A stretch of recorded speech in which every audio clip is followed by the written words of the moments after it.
I'm Dolly Curtis, and I'm spending a wonderful afternoon with my friend Jerry Gabert, who is a happy beekeeper. Hi, Jerry. Hello, Dolly. This is a pleasure we've talked about for a while, taking the time to learn about beekeeping. Oh, the pleasure is mine. It's nice to have a friend to share it with. Well, today we're going to try to give you just a quick feeling for what it's like to be a beekeeper, and Jerry's been at this, he's told me, for about 12, 13 years. Since 1985. And you haven't always had as much time to pursue it as you would like, but this time of year you're really working towards getting all your hives set up. Yes, this is a very active time of the year for us, for beekeepers. April, May, getting colonies well established. They've recovered from the winter for the most part, or in some cases we've lost bees, and we'll work to replace them. Sure, could you help me get into this guy, please?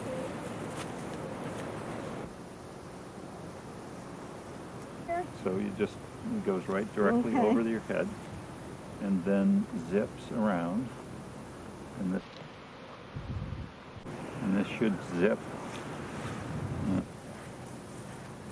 I putting my hands up? No, I'm just standing still. Thanks. Is this the way you dress almost every day? Oh, there it is. Right here.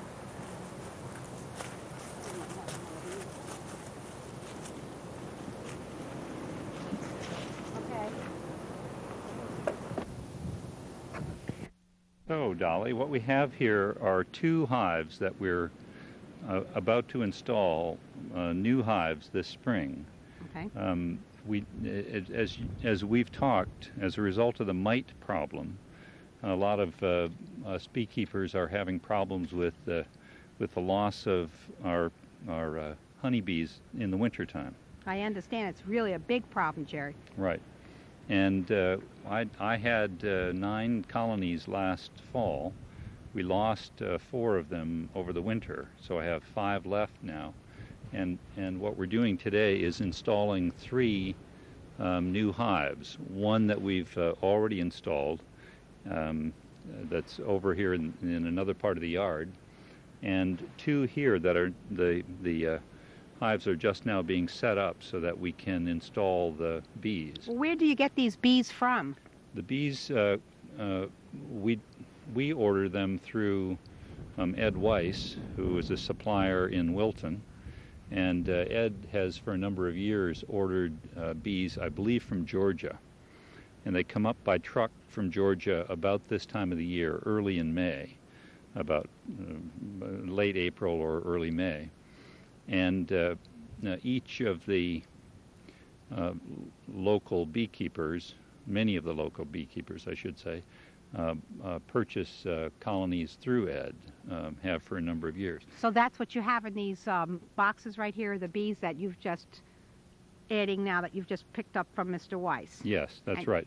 And you told me there's 10,000 honeybees in each of those boxes? Correct. Each of these boxes has about 10,000 bees in it, and as you'll see as we proceed and open it up, it also has a container with food supply for the bees while they're in transit. Well, why are they not buzzing right now? Why are these bees supplied? They've been sprayed with sugar water.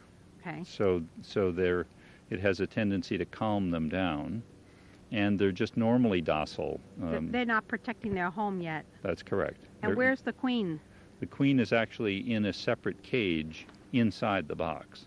So there are 3 as you'll see as we open the box. There's a food can that the bees use as a food source. In addition, there's a small queen cage with 5 or 6 attendant bees that are inside the queen cage, protecting the queen and helping to feed the queen. So take care of the queen in transit. Because we're going to try to film this, and it's our first experience, both my cameraman Victor Cromwell and I know you have to move more quickly at certain points, right? So just quickly, briefly explain what's going to happen, and then I'm going to let you do that. And I'll sort of get nearby, but and I know you have a fellow who's going to assist you named Richard. Yes. Okay. Yes, Richard and I will actually do it together. Okay.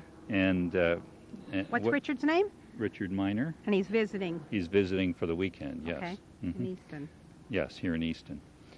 So what's going to happen is once we get the hive itself set up, the hive is more or less set up, and we're going to put an entrance reducer in this section and get it's just out of place at the moment. Okay.